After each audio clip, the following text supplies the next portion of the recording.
लागे सुनरी। बोलिए पुस्तक दानी की। आ गइल मोर विद्या के देवी, माई के चराब सोचे रंग चुनरी।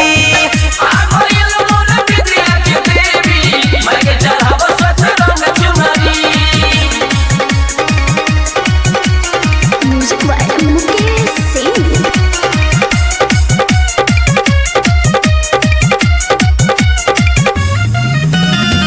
श्रद्धा से मिलके हमनी करब पूजाई, हो जाई खुश हमर बिना वाली माई। मन में अपना जोत जलाई, पूजा के थाली माई ला सजाई।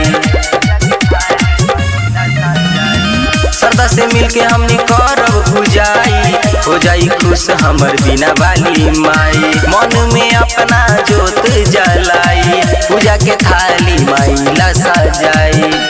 कमल फूल बावेला माई के चरावेला, जाला ना उदास जवन माई बिरिया बेला।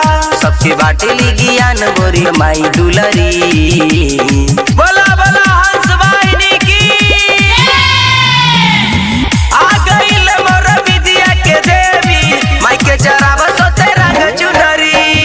आ गइल मोर विद्या के देवी, माई के चराब सोचे रंग चुनरी। Music by Mukesh Singh.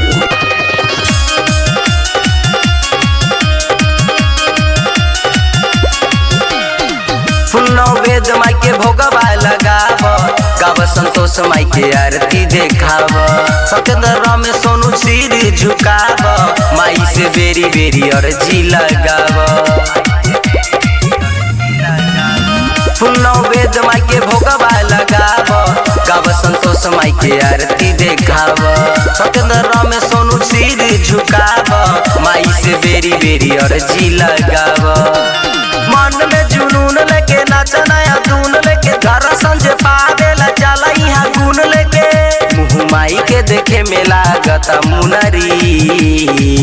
प्रेम से बोलो सच्चे दरबार की। आ गइल मोर विद्या के देवी, माई के चराब